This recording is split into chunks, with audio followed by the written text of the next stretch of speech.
Hi there, I'm Jen, this is Remembered Reads, and this is going to be the ratings and reviews tag. This tag was created by Scott and Nell from Gunpowder Fiction and Plot, and I was tagged by Hannah from Hannah's Books and Courtney Ferreter.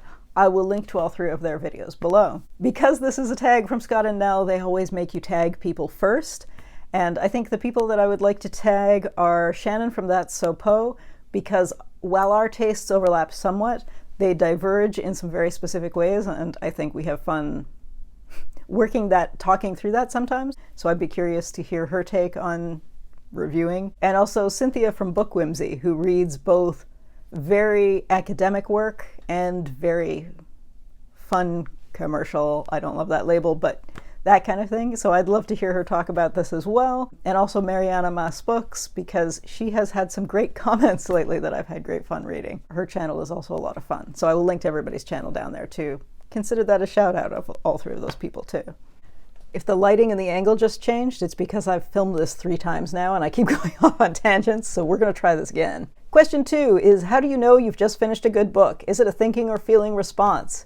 It is a thinking response, because I'm always trying to answer the question, what is this book trying to do and has it done it?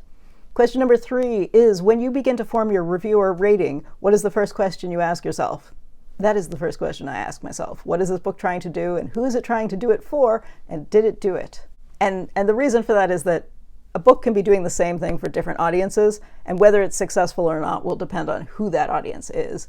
If you're writing a book about how cars work for a 4-year-old child in a picture book, and you're writing a book about how the car works and it's the manual to someone's vehicle, those are trying to do two very different things. So, or to use a less cheesy example, if you're writing a textbook, or you're writing a piece of popular nonfiction, or you're reading a piece of academic nonfiction, and all of them are talking about how naked mole rats mate, you're going to judge that differently depending on whether it's written for academics or for students or for the public at large. Question number 4 is, do you do star ratings? Why or why not?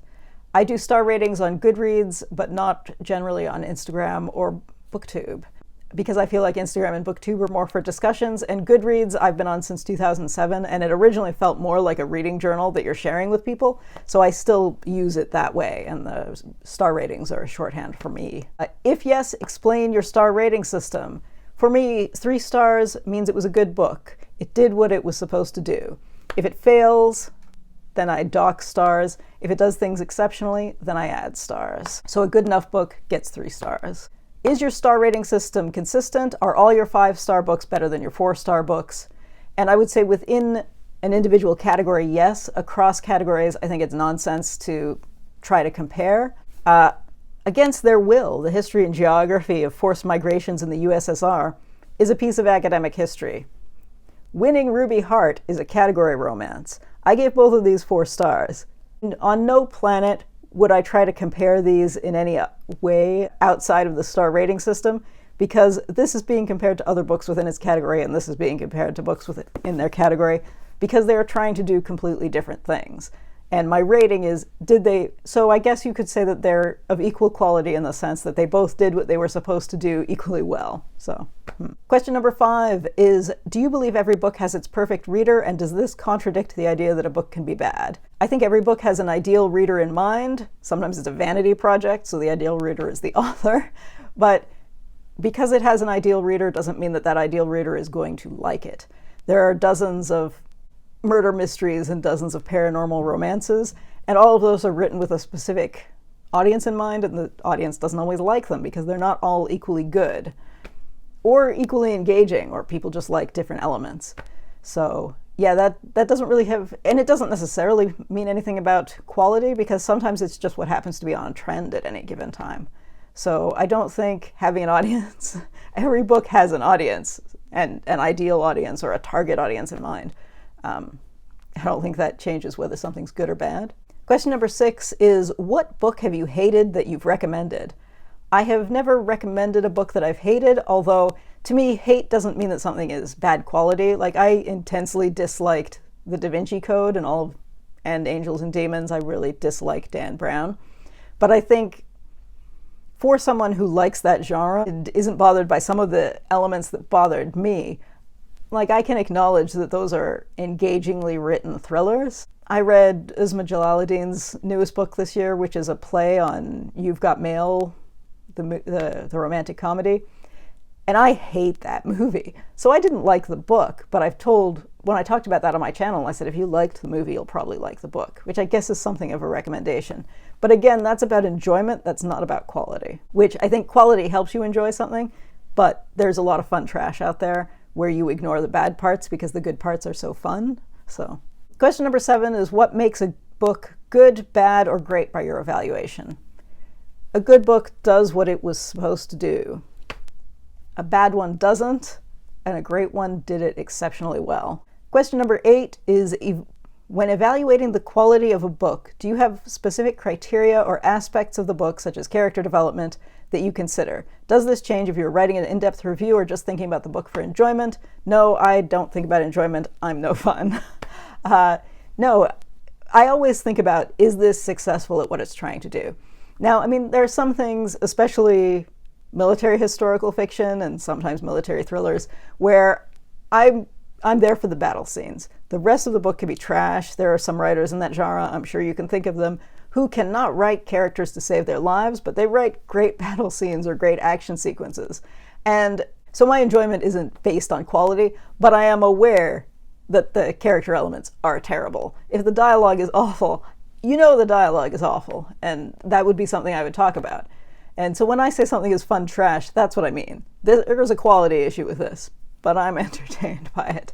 And you can't take that away. You can't, just because you're having fun, you still notice that there's some garbage.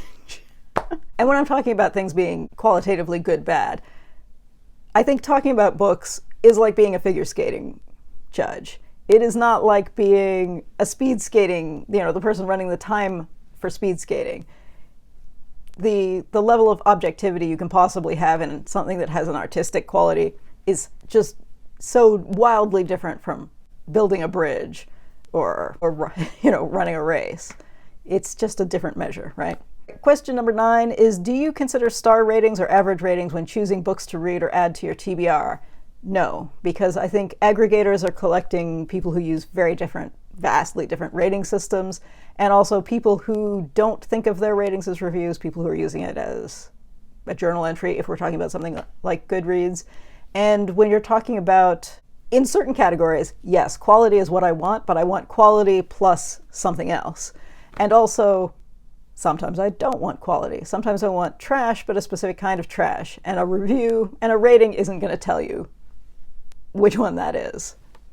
Question number 10 is, who on Booktube has interesting reviews of books that you know you can use to decide if a book is for you or not? The most fun reviews on Booktube, I think, are the ones that David from the Poptimist makes, but I have no idea watching his reviews if I will like a book. I often don't even know if he liked a book. I'll go on Goodreads later and think, oh wow, he didn't like that, but it was a great discussion. Now, there are some people whose tastes are not the same as mine, and will talk about books that they hated or books that they didn't finish, and I will know that I will enjoy that.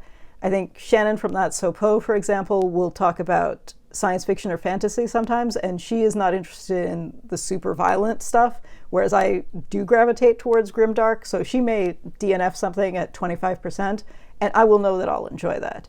Shawn the book Maniac, for example, looks for very specific things in literary fiction that are basically the opposite of what I look for. So when he had My Cat Yugoslavia on his worst of the year list a few years ago, I could watch his worst of the year list and think, oh, I'm going to enjoy that. And I did. Meepolis from Literally Graphic does flip-throughs of comics, and they often will talk about the political and social framework that a book sits on from an Anglo-American perspective, which is not how I would look at books from Spain or France, for example. But because they're doing this flip-through, I can still tell if I'm going to enjoy that book, so I get a lot of value out of their videos, even though our tastes are very different. Because, given their political leanings, they would not enjoy some of the military trash that is basically propaganda that I enjoy, for example. Question 11 is, do those booktubers use different language than you to evaluate quality?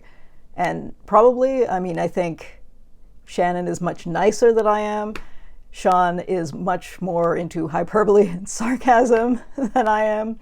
If he doesn't like an author, he'll tell you their books are out of print even when they're not.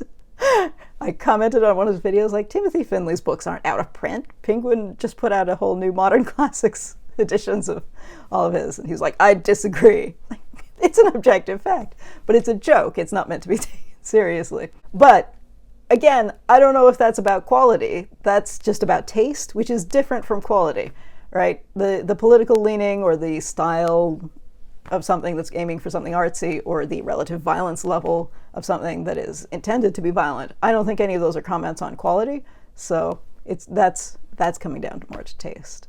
Anyway, that's the last question.